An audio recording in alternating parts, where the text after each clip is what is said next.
अल्हम्दुलिल्लाहि अला मन क़ाल फ़ाकिहु मा ताब लकुम मिनन निसा वस्सलातु वस्सलामु अला मन क़ाल कुन्तु नबिय्यन व आदम बैन अत्तीन वल मा व अला आलिहि व अस्हाबिहि वल उलमा अम्मा बाद फ़अऊज़ु बिल्लाहि मिनश शैतानिर रजीम बिस्मिल्लाहिर रहमानिर रहीम। नाज़रीन, आज का हमारा दर्स शरीयत अहकाम निकाह के बारे में निकाह की शराइत को बयान करना है और निकाह के दुरुस्त होने के लिए इन शराइत का पाया जाना ज़रूरी है। अगर इन शराइत में से कोई एक शर्त भी कम हुई तो फिर ऐसी सूरत के अंदर शरअन निकाह दुरुस्त नहीं होगा। लिहाजा जब भी निकाह हो इन शराइत का लिहाज किया जाए। चुनांचे मुफ्ती अमजद आज़मी रहमतुल्लाहि ताला अलैह ने बहार शरीयत के अंदर निकाह की 8 शर्तों को बयान किया है। फरमाया पहली शर्त यह है कि आकिल होना, नंबर 2 बालिग होना, यानी जब लड़का लड़की ख़ुद निकाह करें गवाहों की मौजूदगी के अंदर तो फिर ऐसी सूरत के अंदर उनका आकिल होना और उनका बालिग होना ये शरअन ज़रूरी है, क्योंकि जो आकिल नहीं है उसका निकाह दुरुस्त नहीं है। यानी नहायत ही छोटा ना समझ बच्चा है, इसी तरह एक मजनून लड़का है, तो वो अगर अपना निकाह करता है तो फिर ऐसी सूरत के अंदर निकाह दुरुस्त नहीं होता। फिर ऐसी सूरत के अंदर उसके वली का मामला बीच में आता है। इसी तरह बच्चा तो नाबालिग है, बालिग होने के करीब है, समझदार है, तो भी उसके वली की इजाज़त के ऊपर मौकूफ़ होता है। तो बहरहाल निकाह दुरुस्त होने के लिए आकिल होना ये भी शर्त है और बालिग होना ये भी शर्त है, जबकि निकाह वो खुद कर रहे हों। नंबर 3 गवाह होना।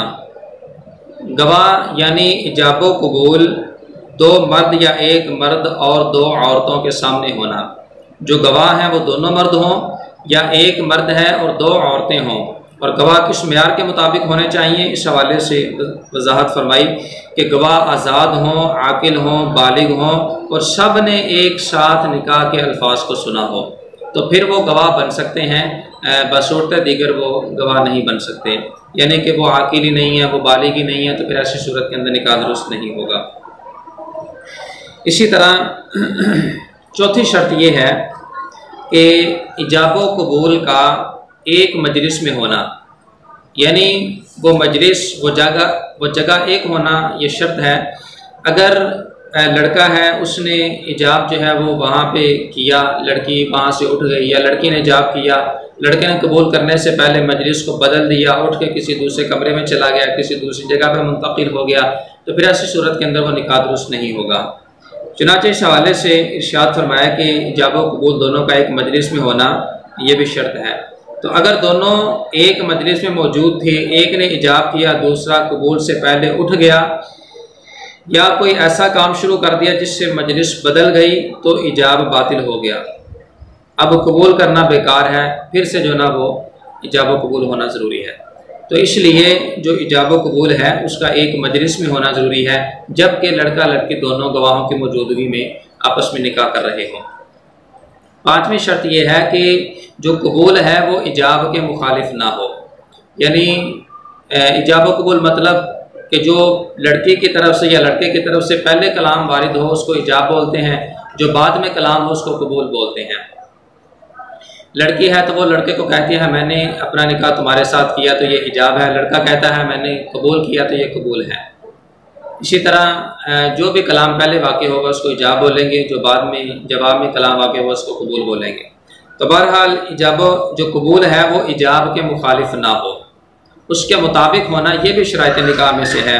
मिसाल के तौर पर उसने कहा कि 1000 रुपये महर पर तेरा निकाह, उसने कहा कि 1000 रुपये महर पर तेरे निकाह में दे।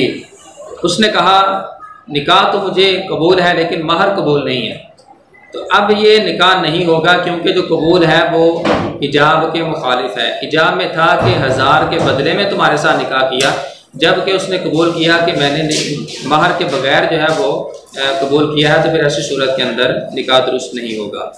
और छठी शर्त यह है कि लड़की बालिगा है तो उसका राज़ी होना शर्त है, वली को ये इख्तियार नहीं कि उसकी रजामंदी के बगैर उसका निकाह कर दें। लड़की आकिला है, बालिगा है, जब लड़की बालिगा हो जाए तो फिर ऐसी सूरत के अंदर उसको खुद शरीयत मुतहरा इख्तियार देती है, उसकी रजामंदी के बगैर उसके वली को इस चीज़ का इख्तियार नहीं है कि उसका निकाह करे।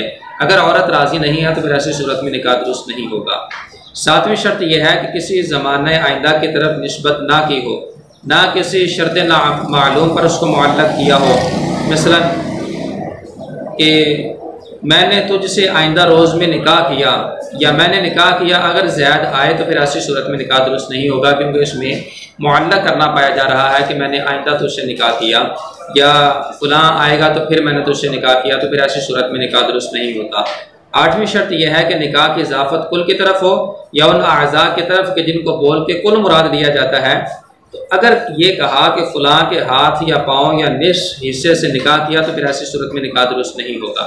तो कुल की तरफ इजाफत होना ज़रूरी है, यानी उसका नाम लेना ज़रूरी है कि फ़लानी बिनते फ़लाँ, या जो है वो उसकी तरफ इशारा कर दे कि इस औरत का मैंने तुम्हारे साथ निकाह किया, या कुल की तरफ इजाफत हो या ऐसे जुज़ की तरफ यानी उसके चेहरे की तरफ, उसकी गर्दन की तरफ इजाफत हो तो फिर भी निकाह दुरुस्त होगा। तो बहरहाल ये 8 शर्तें हैं जिनका शरअन लिहाज रखना ज़रूरी है निकाह के अंदर। अगर इन शर्तों में से कोई शर्त मफकूद होती है, नहीं पाई जाती, तो फिर ऐसी सूरत के अंदर शरअन निकाह दुरुस्त नहीं होगा, निकाह दोबारा करना पड़ेगा। अल्लाह ताला हम सब को इल्म नाफ़िज़ दे। आमीन बिजाहिन नबील अमीन सल्लल्लाहु अलैहि वसल्लम।